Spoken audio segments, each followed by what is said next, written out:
Hello friends, welcome to Ellie science. हम study कर रहे थे जनन स्वास्थ्य रिप्रोडक्टिव हेल्थ के बारे में, और उसमें हम पढ़ रहे थे जो गर्भ निरोधक उपाय है यानी कॉन्ट्रासेप्टिव मेथड्स है वो क्या क्या है। तो उसमें प्राकृतिक साधन हमने पढ़ लिया है, रोधक साधन हमने पढ़ लिया है। आज हम पढ़ने वाले हैं आईयूडी। अब आईयूडी का पूरा नाम क्या होता है? आईयूडी कहते हैं हम इंट्रा यूटेराइन डिवाइसेस। ठीक है, अब ये क्या चीज़ होगा? देखो, इंट्रा यानी अंदर, हिंदी में क्या देंगे? अंत। यूटेराइन नाम बना है यूट्रस से, यूट्रस यानी गर्भाशय, तो अंत है गर्भाशय। डिवाइस मशीनों को कहते हैं, तो इसको हम बोल देंगे युक्ति, यानी ऐसी युक्ति जो गर्भाशय के अंदर लगाई जाती है, ऐसी मशीन, ऐसी डिवाइस जो गर्भाशय के अंदर स्थापित की जाती है, और उसको हम क्या बोलेंगे? उनको आईयूडी, इंट्रा यूटेराइन डिवाइस कहते हैं। ठीक है, अब ये क्या काम करती है, पहले इनका हम मैकेनिज्म देखते हैं, इनका मेथड पढ़ते हैं क्या करते हैं। तो देखो, ये तीन तरीके से काम जो है गर्भ को बनने से रोकेगी। तीन तरीके से कैसे रोकेगी? पहला है ये भक्षण क्रिया जो होती है, किनकी? जो शुक्राणु होते हैं, स्पर्म जो होते हैं, ठीक है, उनकी भक्षण क्रिया। ठीक है, भक्षण क्रिया को हम बोल देते हैं फेगोसाइटोसिस, यानी कोई भी कोशिका है बॉडी की जो फेगोसाइट्स कहलाती है, वो क्या करेगी? जो स्पर्म है उनको खा जाएगी। जैसे फॉर एग्जांपल आपने सुना है जो एंटीजन होते हैं, जो बैक्टीरिया वायरस जब शरीर में प्रवेश करते हैं तो हमारी न्यूट्रोफिल है, ठीक है, इनके अलावा मोनोसाइट है, मैक्रोफेज है, ये कोशिकाएं भक्षकाणु यानी फेगोसाइट कहलाती है। ये क्या करती है? उनको खा जाती है, उनको नष्ट कर देती है। वैसे शुक्राणु जब शरीर से बाहर दूसरे की बॉडी में, शरीर में प्रवेश कर रहा है, जैसे मेल में बनते हैं, नर में बन रहे हैं, तो मादा की बॉडी में प्रवेश कर रहा है, तो मादा के लिए तो बाहर ही हो गए ना पदार्थ ये, तो इनके खिलाफ क्या बनती है? जो न्यूट्रोफिल है इनको खा जाती है, तो उसको कहते हैं भक्षण क्रिया। ठीक है, फेगोसाइटोसिस। तो ये जो आईयूडी है ये शुक्राणु के भक्षण क्रिया को बढ़ा देते हैं। स्पर्म में उनके भक्षण क्रिया फेगोसाइटोसिस उसको इंक्रीज कर देते हैं। इनके अलावा ये शुक्राणु की जो मोटिलिटी होती है, यानी हम बोल देते हैं शुक्राणु की गतिशीलता, ठीक है, उसको कम कर देते हैं। यानी हम बोल देते हैं ये जो स्पर्म होते हैं उनकी मोटिलिटी जो होती है, ठीक है, स्पर्म की मोटिलिटी है उनको डिक्रीज कर देते हैं, ताकि स्पर्म है ये गति न करके अंडाणु तक यानी ओवम तक नहीं पहुंच पाए, शुक्राणु अंडाणु तक नहीं पहुंच पाएगा। तीसरा ये क्या काम करते हैं? ये जो गर्भाशय है, ठीक है, गर्भाशय है, उसका सबसे आंतरिक स्तर होता है, उसको हम कहते हैं एंडोमेट्रियम। एंडोमेट्रियम हम उनका नाम रखा था, ठीक है, यानी हम बोल देते हैं एंडोमेट्रियम। गर्भाशय का, यूट्रस का जो एंडोमेट्रियम है उसमें चेंजिंग कर देते हैं। इससे क्या होगा? इससे उनके अंदर आरोपण की प्रक्रिया नहीं होती, आरोपण, ठीक है, यानी इम्प्लांटेशन नहीं होता, उनके अंदर इम्प्लांटेशन नहीं हो पाएगा, आरोपण नहीं हो पाएगा।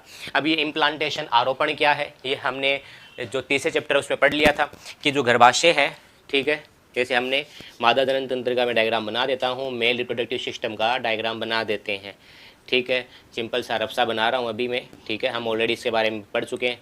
तो गर्भाशय के अंदर क्या होता है कि जो इसका सबसे आंतरिक स्तर होता है जिसको हम कहते हैं अंतःस्तर या एंडोमेट्रियम, इसके ऊपर जो भ्रूण होता है, ठीक है, जो भ्रूण होता है ये आके इसके ऊपर चिपकता है, ठीक है।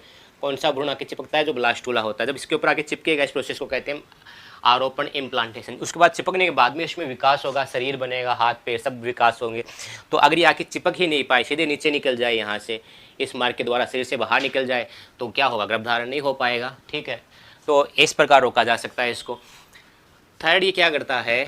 जो गर्भाशय ग्रीवा है, गर्भाशय ग्रीवा, ठीक है, में परिवर्तन कर देता है, गर्भाशय ग्रीवा में परिवर्तन, यानी हम बोल सकते हैं जो सर्विक्स होता है, ठीक है, उनमें चेंजिंग कर देता है, जिसको हम बोलते हैं म्यूकस जो होता है सर्विक्स का, उसमें चेंज कर देता है, ठीक है, सर्विस के म्यूकस पार्ट में। अब क्या होता है? ये जो भाग होता है ना, यहाँ से काफ़ी नेरो होता है, संकरा होता है, ऐसे ऐसे रहता है, ये काफ़ी संकरा भाग। ये जो भाग होता है ना, तो स्पर्म है ये यहाँ से एंट्री करते हैं, लेकिन इस भाग में अगर एंट्री ही नहीं मिल पाए तो क्या होगा? यहाँ पर ओवम है यानी अंडाणु है, उस तक ये स्पर्म पहुँच ही नहीं पाएंगे, तो पहुँच नहीं पाएंगे, निषेचन नहीं होगा, निषेचन नहीं होगा तो गर्भधारण नहीं हो पाएगा। तो ये क्या करेगा? उनको रोकेगा। कंप्लीट है? ओके। अब देखो कौन कौन से टाइप के जो आईयूडी है, ये तो हमने पढ़े कि आईयूडी काम कैसे करते हैं, कौन कौन से अलग अलग प्रकार के आईयूडी प्रचलित है, कौन कौन से हैं। तो उसमें जो पहला हम पढ़ने वाले हैं उसका नाम होता है तांबा मोचक आईयूडी, ठीक है, यानी तांबा मोचक अंतर्गर्भाशय युक्ति, जिसको हम इंग्लिश में बोल देते हैं कॉपर रिलीजिंग आईयूडी। ठीक है, अब कॉपर रिलीजिंग नाम से पता चल रहा ना, ये तांबे का निष्कासन करते हैं। अब क्या होता है, जो गर्भाशय है, मैं इसको मिटा रहा हूँ अभी, ठीक है, जो गर्भाशय है उसके अंदर एक ऐसा डिवाइस लगाया जाता है जो टी शेप का रहता है, टी आकार का रहता है, और उसमें 2 तांबे के तंतु रहते हैं ऐसे निकले हुए। ठीक है, तांबे के तंतु, फिलामेंट्स होते हैं 2 कॉपर के। ठीक है, ये कॉपर के तंतु है। अब ये क्या करते हैं, इलेक्ट्रॉन का इनका निष्कासन करते हैं। अब इनसे क्या होगा, जब यहाँ से शुक्राणु है ये गति करते हुए, स्पर्म है ये यहाँ से मूवमेंट करते हुए ये यहाँ तक पहुँचेंगे, तो ये उनको मारने में हेल्प करेंगे। कैसे मारेंगे उनको, ये उनकी गतिशीलता को कम कर देंगे और उनकी भक्षण क्रिया को बढ़ा देंगे। कंप्लीट है, ये 2 काम करते हैं इनमें से, ये दोनों काम, ये बाकी दोनों काम नहीं करता ये वाला तांबा मोचक आईयूडी। ये काम करता है भक्षण क्रिया को बढ़ा देगा और स्पर्म की जो मोटिलिटी है, गतिशीलता है, उसको कम कर देगा। ठीक है, इसको तो क्या कर देगा, कम कर देगा, और इसको भक्षण क्रिया है उसको बढ़ा देगा, डिक्रीज कर देगा किसको, स्पर्म मोटिलिटी को, और फेगोसाइटोसिस को इंक्रीज कर देगा। इससे स्पर्म ये आगे नहीं पहुंच पाएंगे। कंप्लीट है, इसका एग्जांपल देखो यहाँ पर हमने पढ़ा है कि किसका बना हुआ है, कॉपर का, शेप कैसी है, टी जैसी, तो इसका नाम हो गया कॉपर टी। कंप्लीट। इसी तरह एक और होता है कॉपर 7, और एक होता है उसको हम कहते हैं मल्टी लोड 375। ये इसके एग्जाम के अंदर ये एग्जाम्पल बहुत ज़्यादा पूछे जाते हैं कि ऑप्शन में आ जाएगा कि निम्न में से तांबा मोचक आईयूडी है, 4 ऑप्शन दे दिया, आप उसमें से पहचानना होगा, तो इस पर आप ज़रूर ध्यान दें। कंप्लीट है। नेक्स्ट हमारे पास जो होता है आईयूडी, उसको हम कहते हैं औषधि रहित आईयूडी,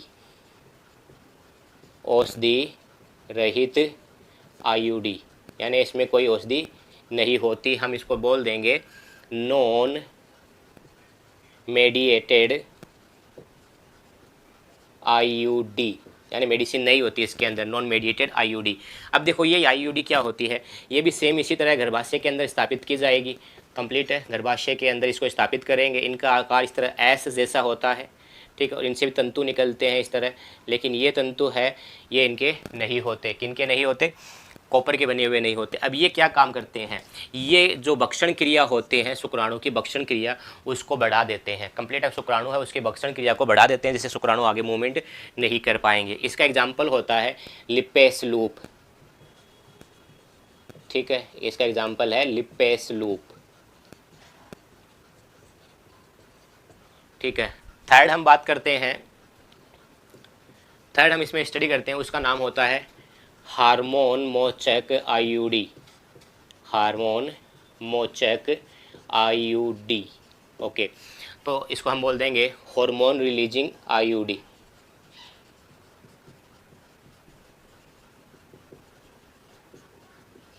अब देखो ये क्या चीज़ है, ये भी इनके जैसा ही होता है, आकार इनका टी शेप जैसा ही रहता है इस तरह।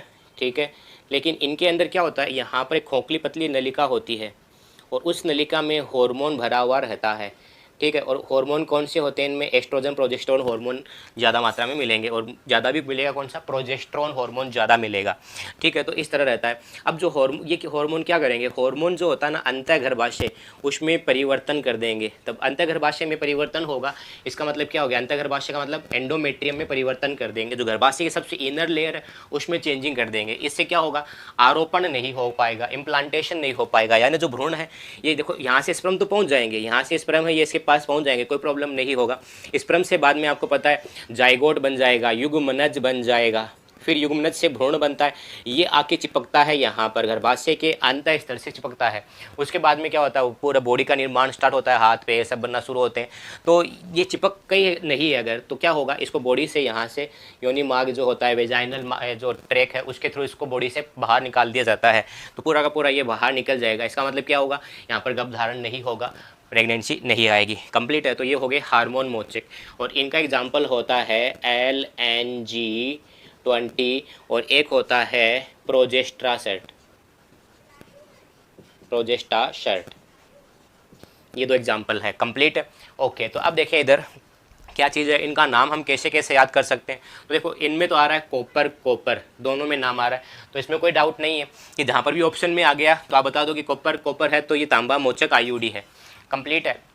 अब आप उसको ऐसे याद कर लें कि मल्टी लोड यानी हमने किससे लोड किया है, हमने लोड किया है उनको कॉपर से, तो वो भी कौन सा हो गया, मल्टी लोड 375, ये भी कॉपर रिलीजिंग आईओडी हो गया, तांबा मोचक आईओडी हो गया, इसको ऐसे भी याद कर सकते हैं। तो देखो इसके अंदर हमने कहा कॉपर 7 है और इसके अंदर भी वर्ड 7 वाला आ रहा है, इसका मतलब ये कौन सा हो गया, तांबा मोचक आईओडी हो गया। ठीक है, नेक्स्ट है औषधि रहित आईओडी। ठीक है, तो उसका एग्जाम्पल है हमारे पास लिपेस लूप, ऐसा आकार की। अब देखो इसमें ये 2 का याद कर लेंगे तो बचा वो लिपेस लूप मिल जाएगा। अब यहाँ पर हम इनका टिक बनाते हैं, इनको कैसे याद करें, तो आपको पता है हार्मोन एस्ट्रोजन और प्रोजेस्टेरोन हार्मोन होता है, तो प्रोजेस्टेरोन से आपने प्रोजेस्ट्रासेट नाम बना दिया और साथ में आप याद कर लिए प्रोजेस्टेरोन 20 हार्मोन, तो ये क्या है 20, इससे तो ये भी कौन सा हो गया, हार्मोन मोचक हो गया, कंप्लीट है। अब बचेगा जो ऑप्शन के अंदर वो लिपेस लूप के अंदर आ गया, इसका आपको ट्रिक नहीं बनाने की आवश्यकता नहीं पड़ेगी, 2 की बना लेंगे, तीसरा अपने आप हमारा हो गया कंप्लीट है। ओके, तो ये हो गया हमारे पास आईयूडी क्या होता है। इसके बाद में हम स्टडी करते हैं कि जो कॉन्ट्रासेप्टिव पिल्स होती है, गर्भ निरोधक गोलियां होती है, वो क्या चीज़ है। ओके, तो कॉन्ट्रासेप्टिव पिल्स है, उनको पढ़ने से पहले हम देखेंगे कि इसकी कमियाँ क्या है, क्या ये बेस्ट हम इसको कह सकते हैं या नहीं कह सकते। तो देखो आईयूडी है, ये नो डाउट कि जो प्रेगनेंसी उसको रोकेगा, कॉन्ट्रासेप्शन है ये इसका काम करेगा, गर्भ निरोधक का काम करेगा, लेकिन इसकी थोड़ी कमियां भी है, ड्रॉबैक्स भी है। इसकी कमियां क्या चीज़ है, तो इसको हमने कहा कि ये क्या किया जाता है कि ये जो हमने कहा कि मादा जनन तंत्र है, कंप्लीट है। ओके, अब इसके अंदर क्या है कि इनको यहाँ से योनि मार्ग के द्वारा, जो वेजाइनल ट्रैक है उसके द्वारा यूट्रस में स्थापित किया जाता है, गर्भाशय में इसको स्थापित किया जाता है। तो इसको हर कोई स्थापित नहीं कर सकता, कोई प्रोफेशनल होगा वही इसको स्थापित करेगा, डॉक्टर है, कोई नर्सेज है वही स्थापित कर सकते हैं। इसका मतलब इसमें प्राइवेसी नहीं रहती, कंप्लीट है सबको ठीक है, प्राइवेसी नहीं रहती, एक तो सबसे बड़ी कमी ये होगी। सेकेंड कमी क्या होता है, आपको पता है कि यहाँ से जो कॉपर आयन निकलते हैं या जो हार्मोन निकलते हैं वो सभी क्या करते हैं, गर्भाशय के अंतःस्तर में थोड़ी चेंजिंग ला रहे हैं, तो इससे क्या होता है, गर्भाशय छिद्रित हो जाता है कभी कभी, तो ये भी बहुत बड़ी प्रॉब्लम होती है। कभी कभी क्या होता है, ये अपने आप ही इधर से बाहर निकल जाता है, या जो योनि मार्ग है यानी वेजाइनल ट्रैक है उससे अपने आप ही ये डिवाइस बाहर निकल जाता है और पता भी नहीं चलता, और जो भी है वो सोच रहे हैं कि हाँ ये लगा हुआ है, गर्भधारण नहीं हो पाएगा, तो इस कंडीशन में गर्भधारण की बन जाता है कभी कभी एक्सीडेंटली, तो ये बाहर निकल जाता है, यानी ये भी इसकी कमी है। नेक्स्ट मैंने भी बताया कि इसमें क्या होता है, छिद्रित हो जाता है, साइड इफेक्ट है। इनके अलावा ये क्या करता है, जो रक्त स्राव होता है, मेंस्ट्रुअल जो है, मेंसेज जिसको हम बोल देते हैं, रक्त स्राव या मेंसेज जिसको हम कहते हैं, ये अनियमित आना स्टार्ट कर देते हैं, कभी आ रहे हैं कभी नहीं आ रहे, कभी लंबे हो गए, लंबे टाइम हो गया, तो रक्त स्राव अनियमित इसके अंदर हो जाता है। इनके अलावा जैसे जी घबराना है, मछली आना है, तो ये सब इसके जो साइड इफेक्ट होते हैं, तो हम इनको क्या कह सकते हैं कि इतने बेस्ट नहीं है जितने रोधक साधन बेस्ट थे, कंप्लीट है। ओके, इनके अलावा इनमें प्रोफेशनल की भी आवश्यकता पड़ती है, प्रोफेशनल ही इसको इंसर्ट कर सकते हैं बॉडी के अंदर, गर्भाशय में लगा सकते हैं, यूट्रस में लगा सकते हैं, हर कोई नहीं लगा सकता, तो प्राइवेसी नहीं रहती, इसके अंदर प्राइवेसी रहती है, कंप्लीट है। तो इस तरह ये बेस्ट हम नहीं कह सकते। इनके अलावा क्या ये STD से हेल्प बचा सकते हैं, तो ये कुछ हद तक बचा सकते हैं, ज़्यादा ये जो वायरल डिजीज़ होता है उनसे ये नहीं बचा पाएंगे, ठीक है। तो STD से भी ये नहीं बचा पा रहे, तो STD से भी नहीं बचा पा रहे, इनके साइड इफ़ेक्ट भी ज़्यादा है, तो हम इसको बेस्ट मेथड नहीं कह सकते। ओके, तो अब हम कॉन्ट्रासेप्टिव पिल्स है, जो गर्भ निरोधक गोलियां हैं, वो क्या होती है उसके बारे में जान लेते हैं। हमने प्राकृतिक साधन पढ़ लिया, रोधक साधन पढ़ लिया है, IUD पढ़ लिया है। फोर्थ हम जानते हैं गर्भ निरोधक गोलियां,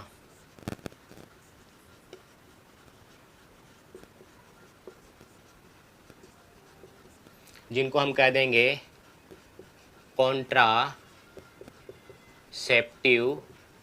पिल्स। अब देखो ये क्या चीज़ है, ये कुछ गोलियां होती है जिनको मुंह से खाया जाता है, यानी हम बोल सकते हैं ये क्या है, ये ओरल डिवाइसेस है, ठीक है, मुख्य साधन है ये गर्भ निरोधक को रोकने का। अब ये गोलियां क्या होती है, इसमें 2 हार्मोन का संयोजन होती है, एक तो होता है इसके अंदर प्रोजेस्टेरोन, इंग्लिश का नाम भी प्रोजेस्टेरोन है, ठीक है, और दूसरा होता है इसके अंदर एस्ट्रोजन।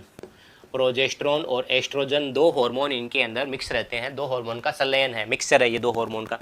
अब ये दोनों हार्मोन क्या काम करते हैं, ये दोनों हार्मोन हमारी जो पिट्यूटरी ग्लैंड है यानी जो पीयूष ग्रंथि है उस पर काम करते हैं, ठीक है। पीयूष ग्रंथि पर काम करके क्या करते हैं, इसको नेगेटिव फीडबैक भेजते हैं। नेगेटिव फीडबैक का मतलब होता है कि नकारात्मक इस पर प्रभाव भेजते हैं, ताकि इससे क्या होगा, पीयूष ग्रंथि से 2 हार्मोन निकलते हैं, आपको पता है, एक का है LH और दूसरा होता है FSH, LH और FSH, सॉरी, LH और FSH 2 हार्मोन निकलते हैं। ये हार्मोन LH और FSH हार्मोन क्या करते हैं, ये जो अंडाशय है उसमें पुट्टिका का निर्माण है उसको बढ़ाते हैं। जब पुट्टिका बन जाती है तो आपको पता है ग्राफियन पुट्टिका फूटेगी, पुट्टिका का बोलते हैं फॉलिकल इंग्लिश में, तो हम बोल देते हैं फॉलिकल फॉर्मेशन को ये इंक्रीज करते हैं।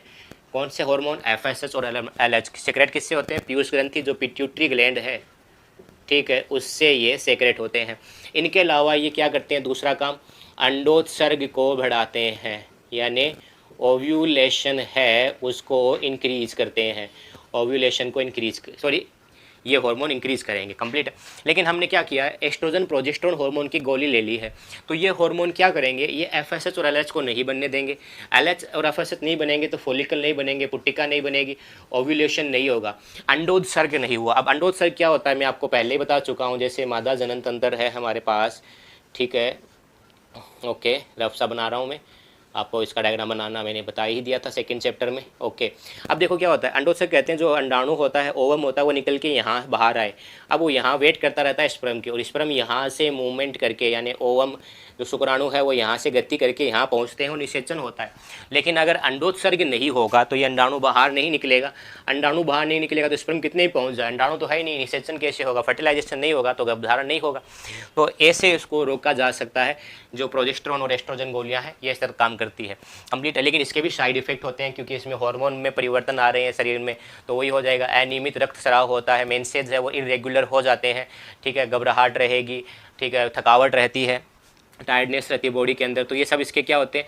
ड्रॉबैक्स है, कमियां हैं, साइड इफेक्ट्स होते हैं। अब ये कौन कौन सी गोलियां जो प्रचलित है उनके नाम भी आपको याद रखना है। एक तो होता है मालाडी, ठीक है, मालाडी। अब इसको क्या किया जाता है?